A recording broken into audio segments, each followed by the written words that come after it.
어떤 의사가 있었습니다. 이분이 지방에다가 병원을 개업해서 워낙 출중한 실력에다가 최선을 다해서 환자를 돌봤더니 입소문을 타고 많은 환자들이 모여들기 시작했습니다. 하루의 일과를 마치고 직원들을 다 보낸 다음에 금고를 열어놓고 돈을 세는 낙이 이분의 하루를 피곤함을 씻어주는 유일한 것이었어요. 이분은 크리스찬입니다. 어느 날 그날도 어김없이 돈을 세고 있는데 주님이 오셔서 말씀을 하셨어요. 네 인생은 돈을 세다가 끝날 것인가? 가만히 생각해 보니까 써보지도 못했어요. 세기만 해서 은행에 갖다 넣어놨지 그 돈 지난 몇 년 동안 쓰지도 못했어요. 갑자기 무서운 생각이 들었습니다. 그리고 내가 이 시간 주님 앞에 가면 과연 나는 주님께 무슨 할 말이 있는가? 그리고 이분이 그 자리에서 무너졌어요. 그날 이후로 이분에게 큰 변화가 일어났는데 오는 환자들이 어떤 영적인 상태인가 영원히 보이기 시작합니다. 그리고 그때부터 이분은 주님이 쓰는 복음의 전도자가 됩니다. 묻겠습니다. 여러분 어디로 가고 계십니까? 잘 살고 계시나요? 이런 이야기는 오늘 처음 듣는 이야기도 아니에요. 10년 전에도 들었고 20년 전에도 들었어요. 그리고 여러분은 결심을 했어요. 그 10년여간 결심을 하고 과연 터닝포인트가 있었는가? 무엇이 가치관이 변했는가? 생각해 봐야 됩니다. 오늘 우리 모두에게는 정말로 중요한 일이 있습니다. 급하고 시급하고 끝내지 못한 숙제가 있어요. 그게 뭔지 아십니까? 가족의 구원이에요.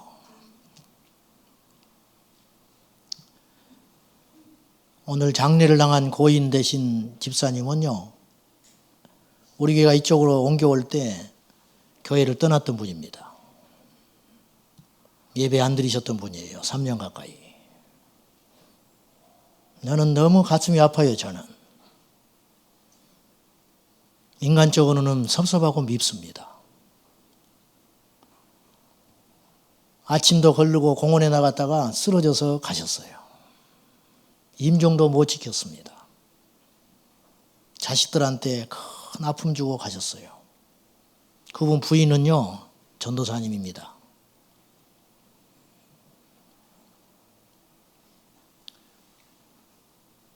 오늘 거듭난 그리스도인이라면 가족들이 예수 믿지 않는 현실 앞에 더 좌절하고 더 불안해할 수밖에 없어요. 오늘 여기 모이신 여러분 중에도 이 문제에 자유로울 사람 별로 없을 겁니다. 제 신학할 때 어리숙한 촌뜨기가 하나 들어왔어요. 신입생이. 나도 원래 그랬을 텐데 어디서 왔냐? 경상도 어디서 왔습니다. 이제 뭔 말을 하다가 좀 친해졌어요. 아버님은 뭐 하시는 분이냐?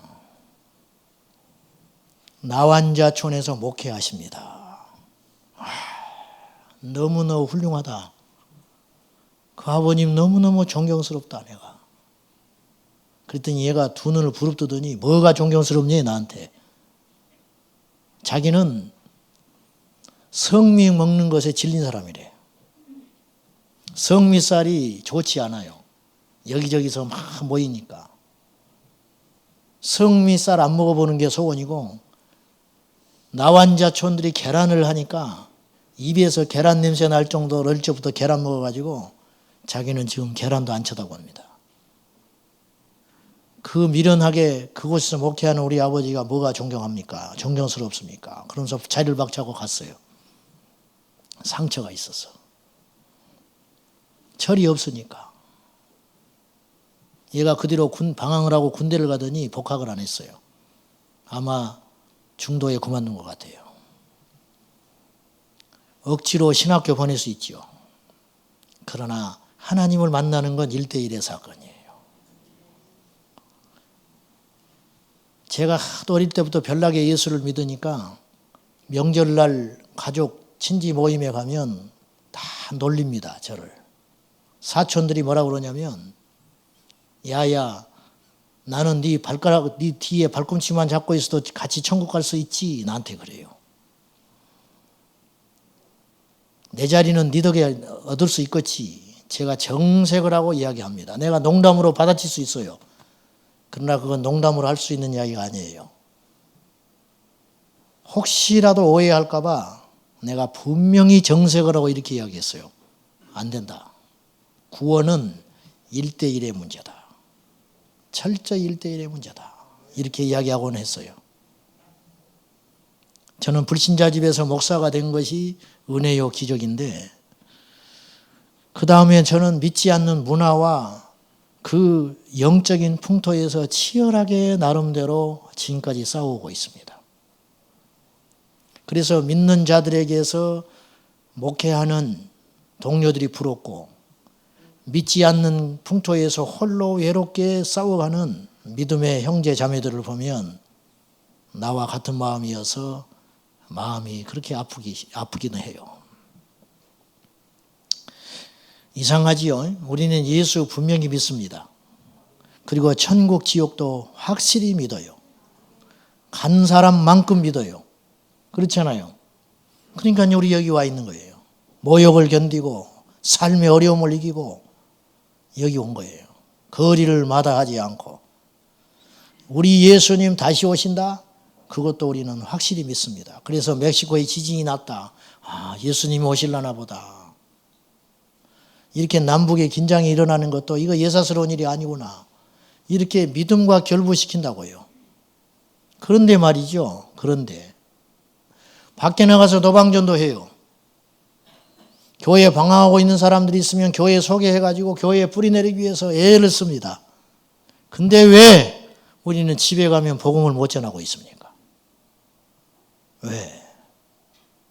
왜 우리 자녀들이 대학 입시에 그걸 놓고는 그렇게 우리가 걱정이 되고, 혼사가 찬 내 새끼 좋은 배우자 만나기를 위해서 여기저기 이야기하고 다니는데 신앙생활 바로 안 하는 것은 왜 그렇게 마음이 안 가느냐고 말이에요. 물론 그렇지 않겠지만은 우리가 뭔가 지금 무뎌져 있는 거예요. 걱정만 하고 있어요. 걱정만. 집에 암 환자 두고 온 사람처럼 걱정만 하는 거예요. 이제 이 급하고 시중한 이 위급한 문제, 우리 가족의 구원의 문제 더 이상 미룰 수 없습니다. 큰일 납니다. 큰일 나요. 우리 교회는 전도 축제를 거의 해보지 않았어요. 그러나 가족 구원 축제는 해마다 했습니다. 가족 구원. 제가 작년에도 이런 설교 했어요. 땅끝이 다른 데가 아니다. 우리 자녀들이 땅끝이다. 해외 선교하기 전에 우리 함께 살고 있는 내 식구들이 영적으로 어떤 상태인가 아는가? 주말이면 자식들이 효도한다고 옵니다. 손주들 바리바리 손 붙잡고 와서 선물 주고 재밌게 놀고 밥 먹고 저녁 늦게까지 놀다가 쓰러져 잡니다. 아침에 나는 봉사를 해야 되니까 아침 일찍 일어나서 옵니다. 그러나 그들은 늦잠을 자지요. 저녁에 가보면 싹 치워놓고 자기 사는 집으로 다 돌아가요. 근데 그들의 영혼은 어떻게 됐는지를 모르는 거예요. 이게 현실 아니에요? 더 위험한 게 있어요. 예수를 믿는 척하는 자식들. 교회 나가요. 10년, 20년 다녔는데 교회 봉사도 안 해요. 집사도 못 됐어요. 그게 중요한 거 아니지만은. 틈만 나면 돈 모아가지고 1년에 30번씩 외국 여행 다녀요. 애들 가르치는데 모든 혈안이 돼 있어요. 근데 만나면 담배 찌들어서 냄새가 진동을 해요. 이게 한국교회의 현실 아니에요? 어떻게 하려고 그럽니까, 여러분? 어떻게 하려고? 그들이 죽어가고 있는데 우리 부모는 어때요? 사흘이 멀다 하고 안부 전화합니다. 명절 때마다 꼬박꼬박 찾아갑니다. 없는 형편에 돈 모아가지고 용돈, 쌈짓돈 모아서 갖다 드립니다. 그 기뻐하는 걸 보고 싶었어. 근데 정작 필요한 예수는 안전하고 있어요. 정작 필요한 건 빼버렸어요, 우리가. 속고 있는 거예요, 마귀한테. 그렇지 않아요? 우리 현실이?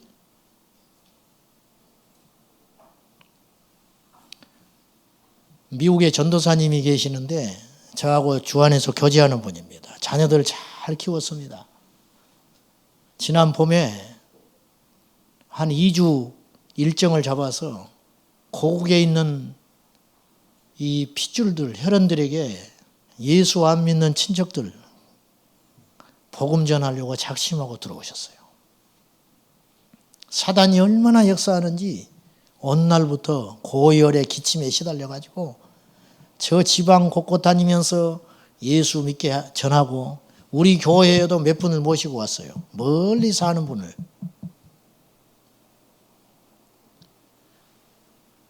그런데 그 수고와 애씀에도 불구하고 열매는 신통치 않았어요. 그러나 그건 헛된 일은 아니에요.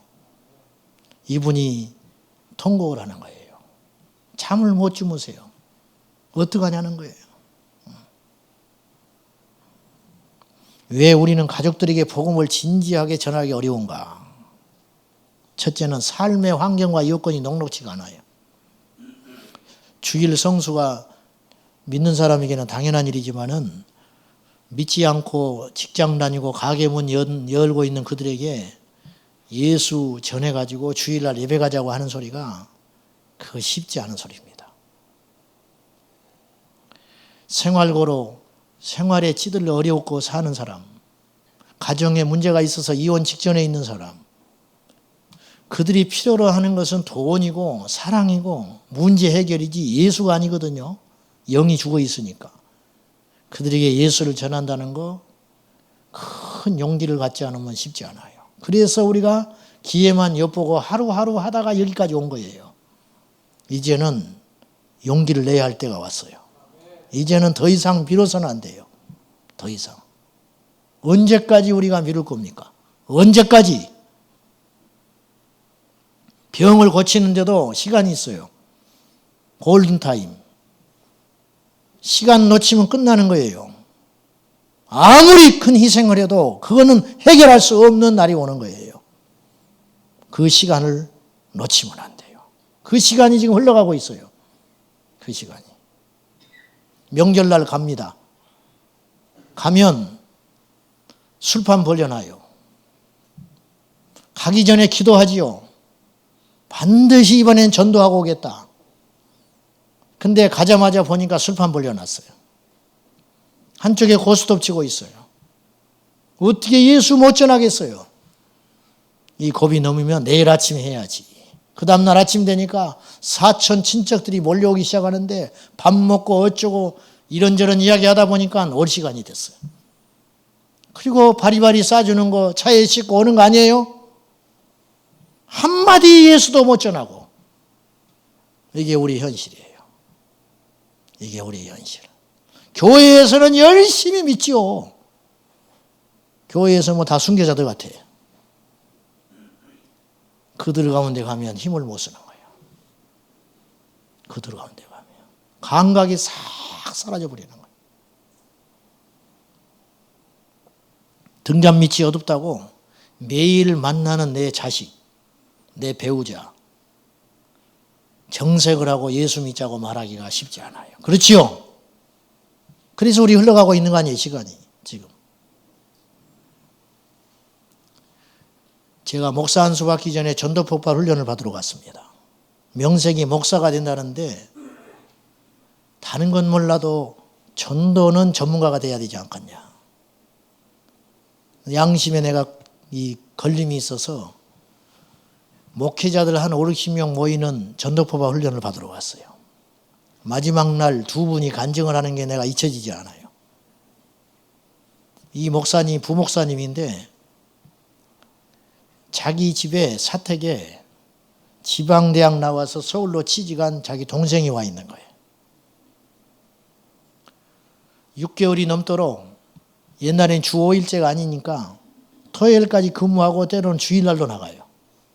아니면 토요일날 이렇게 피곤해서 지쳐 들어오면 자기는 교회 사역하러 일찍 나오니까 쓰러져 자고 있는데 어떻게 해볼 수가 없어서 방치했다. 그 시간이 6개월.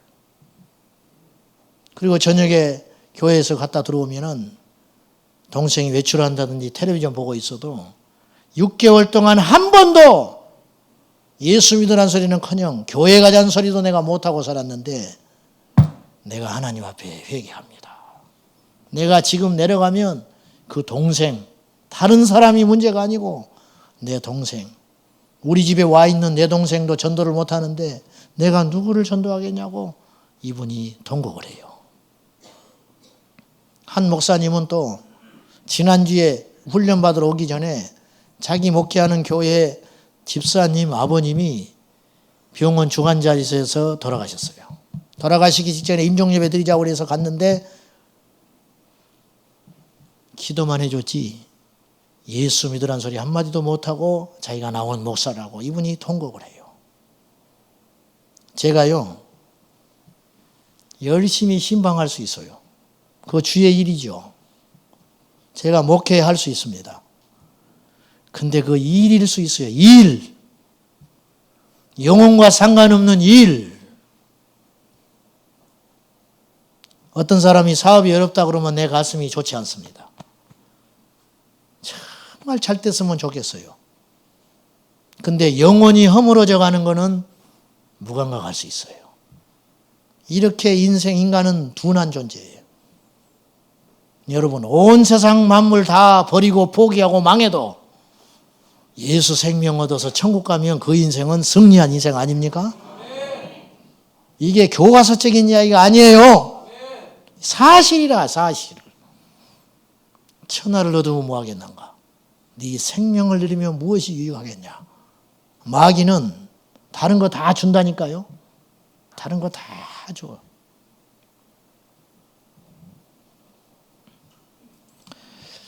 우리가 깨어서 가족을 전도할 만큼 영적으로 지금 깨어있질 않아요. 지금. 로마서 9장 1절에서 3절까지 사도 바울이 엄청난 이야기를 하셨습니다. 이렇게 시작해요. 내가 그리스도 안에서 참말을 하고 거짓말을 아니하노라. 도대체 무슨 말을 하려고? 바울이 나 과장하지 않는다. 나 거짓말 아니야. 나 정말 진짜 이야기하고 싶어. 내 말 들어봐. 나에게 큰 근심이 있는 것과 마음에 그치지 않는 고통이 있는 것을 내 양심이 성령 안에서 나와 더불어 증언하노니 나의 형제 곧 고륙의 친척을 위하여 내 자신이 저주를 받아 그리스도에게서 끊어질지라도 원하는 바로다. 이 말은 사람들이 듣기에 바울이 염려한 거예요. 아, 그 정도로 절박하구나. 그렇게 들을까 봐. 그것이 아니다. 진짜야, 나는. 진짜 그리스도와 끊어져서 내가 저주받아 지옥에 가더라도 내 고륙, 형제, 친척 그들은 구원받아야겠다. 근데 그것 때문에 가슴에 고통이 있다. 한순간도 편한 적이 없다. 우리는 흔히 바울을 세계적 선교사로만 생각을 해요. 그건 맞는 말이에요. 그래서 그를 태우고 간 범선은 세계 역사를 태우고 간 범선이다 할 정도로 세계 지형을 바꾼 복음 전도자예요.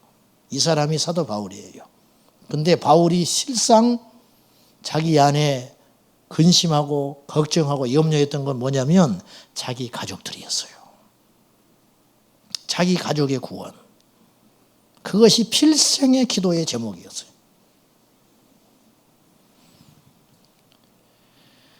오늘 본문을 한번 보십시오. 오늘 본문의 배경은 잘 아는 내용인데 사도 바울과 실라가 빌립보에 가서 귀신 들려 점하는 여종을 고쳐줍니다. 그러니까 이 능력이 없어져요. 그러니까 종의 수입은 주인의 수입이죠. 그러니까 이 능력이 없어져가지고 돈을 못 벌게 되니까 이 주인이 바울과 실라를 고발해가지고 감옥에 들어가게 됩니다. 하나님이 가냥 안 있죠. 그래서 옥토를 흔들어가지고 지진을 나게 만들어서 바울과 실라를 꺼내버립니다. 그 당시 로마법은요, 죄수가 탈출하면 간수가 죽게 돼 있었어요. 그래서 27절에 간수가 이렇게 하려고 합니다. 간수가 자다가 깨어 옥문들이 열린 것을 보고 죄수들이 도망한 줄 생각하고 칼을 빼어 자결하려고 그래요. 어차피 죽는 거, 잡혀서 죽느니 내가 깨끗하게 스스로 죽겠다. 그 정도로 엄했어요. 지금 어떻게 해볼 수 없는 상황이에요. 목숨을 내놓지 않으면 해결할 수 없는 방법. 앞으로 갈 수도 없고 뒤로 갈 수도 없고 옆으로도 갈 수 없고 죽을 수도 없고 살 수도 없고 우리 인생 살다 보면 이런 문제를 당할 날이 와요. 그때 이 간수가 사도 바울을 보고 이렇게 외칩니다. 어떻게 하여야 구원을 얻겠습니까? 이것은 사실은 영혼의 구원에 대한 이야기가 아니에요. 어떻게 하면 이 상황에서 내가 살아날 수 있습니까? 그 말이거든요. 그때 바울이 기독교 역사상 가장 위대하고도 강력한 복음 메시지 한마디를 합니다. 주 예수를 믿어라. 그리하면 너와 내 집이 구원을 얻으리라. 근데 이 말은 어폐가 있어요. 지금 간수 혼자 있잖아요. 그러니까 주 예수를 믿어라. 그리하면 네가 구원을 얻으리라. 이래야 되는데 너와 내 집이 구원을 얻으리라.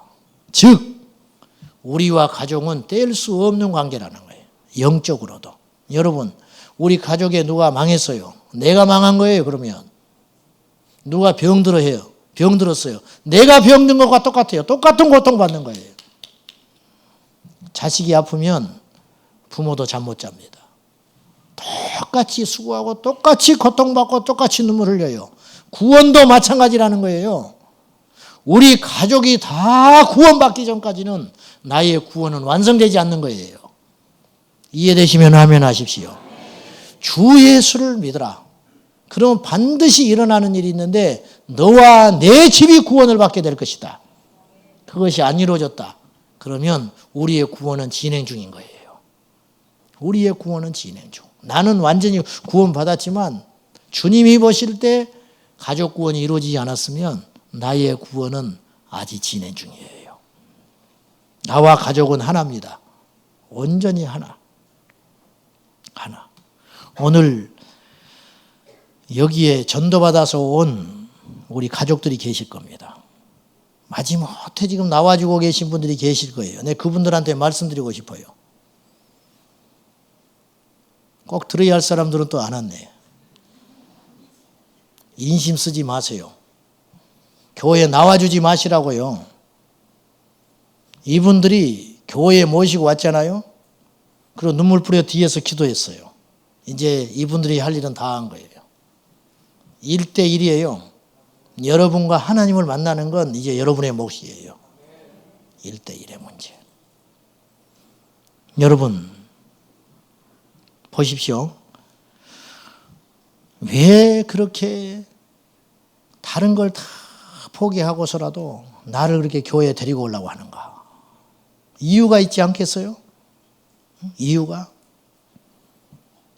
내가 그렇게 다른 건 몰라도 교회 나오는 걸 그렇게 원하는지, 왜 그렇게 피곤한 몸을 끌고 새벽에 나가서 눈이 부르떠서 들어오는지 아십니까? 어떻게든지 교회하고 연결시키려는 그 마음 아세요? 공을 차더라도 교회에서 차고 오면 좋아해요. 어떻게든지 교인들 만나게 해주고 목사 만나게 해주려고 하고. 왜 그러는지 아세요? 왜 그러는지? 우리 청년 애들이, 거리가 먼 애들이 제법 많습니다. 얘들이 거의 날마다 교회를 와서 기도해요. 근데 거의 믿지 않는 집안 애들이 많아요. 얘들이 저녁마다 기도합니다. 뭘 기도하겠어요, 뭘. 생일을 돼가지고 어느 날 큰맘 먹고 외식하자. 밥 먹고 나서 쌈짓도 모아서 기분 좋게 해주고 싶어서 선물 하나 사줄게. 그러면 아내가 이렇게 이야기해. 선물은 됐고 정말 내가 원하는 게 있어. 뭔데? 이번 주에 나랑 교회 한번 가자. 또 그 소리냐? 또 그 소리.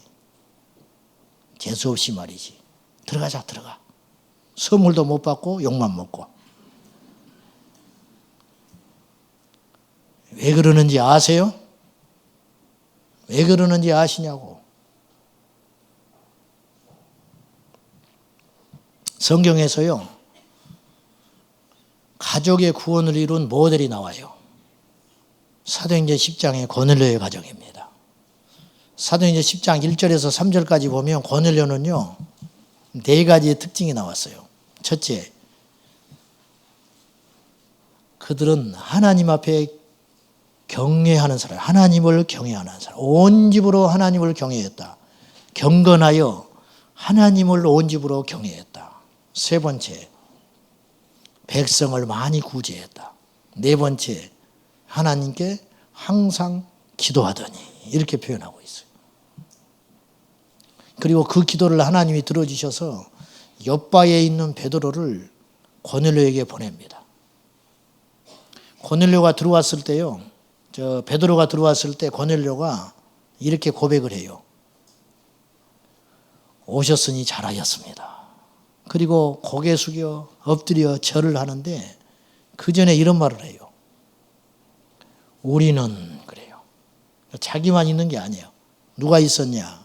친척과 친구들. 친척과 친구들이 있는데 우리는 당신을 통해서 하나님이 말씀하고자 하는 것을 듣고자 하여 다 모였나이다. 다 모여놨어요. 그리고 베드로의 설교를 듣고 고넬료의 친척과 친구들이 그날 복음을 듣고 회개하고 영적 세례를 받고 성령의 사람들이 됩니다. 자, 과연 항상 기도했다는데 고넬료가 무엇을 기도했을까?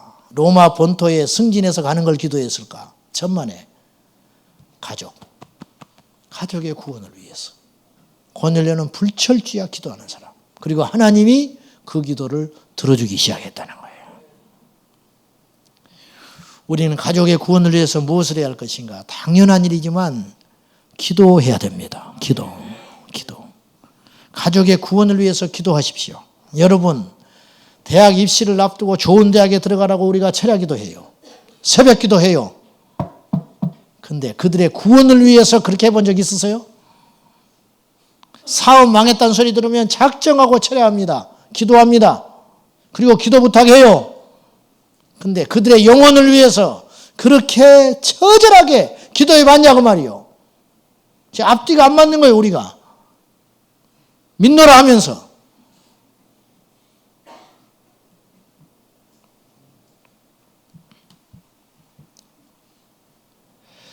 우리가 이렇게 이야기할 수 있어요. 목사님, 세상 사람 다 믿어도 내 남편은 안 됩니다. 세상 사람 다 돼도 내 자식은 안 될 것 같고 내 형제는 안 될 것 같죠? 저도 그렇고 여러분도 다 그래요. 기억하세요. 하나님이 도무지 믿을 수 없는 자 같은 나 같은 자도 구원해 주셨어요. 그러면 그들도 하나님이 구원하셔요. 기도가 차면 하나님이 일하기 시작해요. 기도가 차면 하나님이 일하게 하신다. 고넬료가 기도했잖아요. 그 기도가 상달되었다 그랬어요, 주님이. 천사를 보내서 네 기도를 상달받았다. 찬 거예요, 기도가. 한두 번 한 게 아니에요. 기도가 참해. 기도가 차니까 하나님이 일하기 시작하는 거예요. 마가복음 9장에 할 수 있거든이 무슨 말이냐. 예수님 그랬죠. 믿는 자에게 능치 못할 일이 없다. 그러셨는데 귀신 들린 아들을 제자들은 못 쫓아내는 거예요. 근데 그들이 간 후에 제자들이 물어요. 왜 우리는 못 쫓아냈습니까? 기도 외에 다른 것으로는 이런 유가 일어나지 않는다. 귀신을 쫓아내는 일, 병이 낫는 일, 기적이 일어나는 일, 한 사람이 회개하고 주께로 돌아오는 일 등등등 하나님의 일이 안 나타난다. 기도 외에는 이런 일이 안 일어난다. 거꾸로 이렇게 생각합시다. 기도 없이는 어떤 일도 안 일어나잖아요. 반대로 기도하면 반드시 무슨 일이 일어난다. 그 말 아니에요? 기도하지 않으면 어떤 일도 안 일어난다. 반대로 기도하면 반드시 하나님이 무슨 일을 이루신다. 무슨 일을 이루신다. 우리나라 남자 골퍼 중에 제일 성공한 사람이 최경주 씨입니다.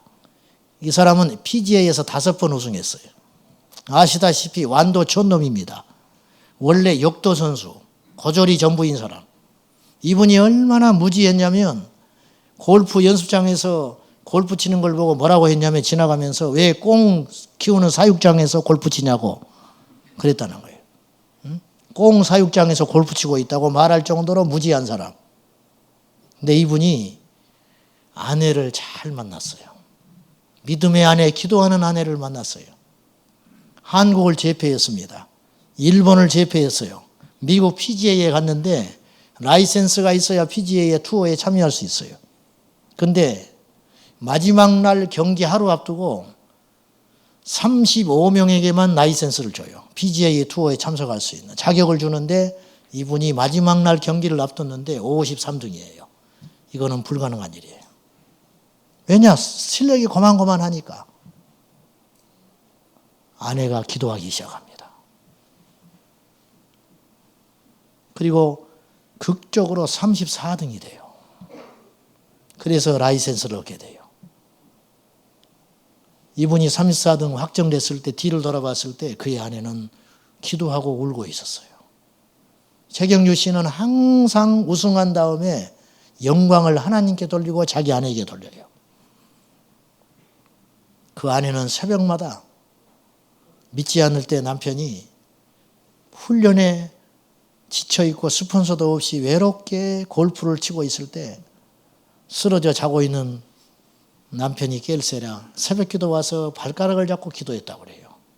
어느 날 기도가 차니까 남편의 입에서 이런 말이 나왔어요. 이제 그만해라. 이번 주에 내 교회 나갈게. 알고 있었어. 기도가 차면 하나님이 일하십니다. 여러분 낙심하지 마시오. 기도할수록 삐뚤어지지요. 기도할수록 어긋나지요. 기도할수록 환경은 꼬여가지요.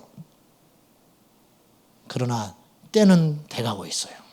절대로 지치지 마세요. 사랑하는 여러분, 우리가 진짜가 될 때 우리를 통해서 복음의 능력이 나와요. 이분들도 진짜인지 가짜인지는 압니다. 우리 가족들이 내가 진짜인지 가짜인지는 안다고요. 와서 술 한잔 해. 뭐 다 그런 것이지 뭐. 어떻게 그런 말을 듣고 예수를 믿으세요? 어떻게 그런 말을 듣고 술판을 벌리다가도 나이, 사는 형편 다 필요 없어요. 들어가는 순간에 아이고 그러면서 일어나게 만들어야지. 고스도 치고 있다가 와서 같이 하세요. 그러면 그냥 가서 악착까지 돈 다 버리고 무슨 복음을 전해요? 가짜지요, 가짜. 돌아서서 다 수군거려져, 가짜다. 어울려서 잘 놀기는 했지 모르지만 가짜예요. 믿음의 법칙은요, 줄다리기예요. 시소요. 내가 내려가면 올라가고 내가 올라가면 내려가요.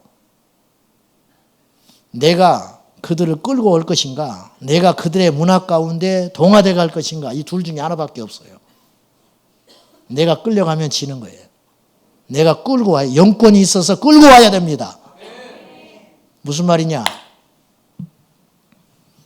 나는 믿지 못할 사람일지 몰라도 여러 가지 상황이 내가 믿는 그분은 믿게 만들어라. 내 믿음은 진짜인 것을 확실히 증거하라고 말이에요. 우리는 연약하지만. 말씀 맺겠습니다. 왜 바울이 이 바울의 말에 간수가 귀를 기울였을까? 내가 어떻게 해야 구원을 받겠습니까? 바울에게 왜 이야기를 했을까요? 바울의 하나님이 살아계신 하나님으로 간수에게 보인 거예요. 어떻게 해야 내가 살겠습니까? 어떻게 하면 내가 살 수 있겠는가? 믿지 않는 가족, 친척들이 결정적일 때 우리를 만나게 해야 되지 않겠어요? 그것이 진짜가 될 때 가능하다는 거예요. 진짜가 될 때. 여러분, 가족의 구원을 위해서 기도하고 불철주야 염려하시는 여러분, 포기하지 마십시오. 낙심하지 마십시오. 오늘 가정 선교사들에게 건투를 빕니다.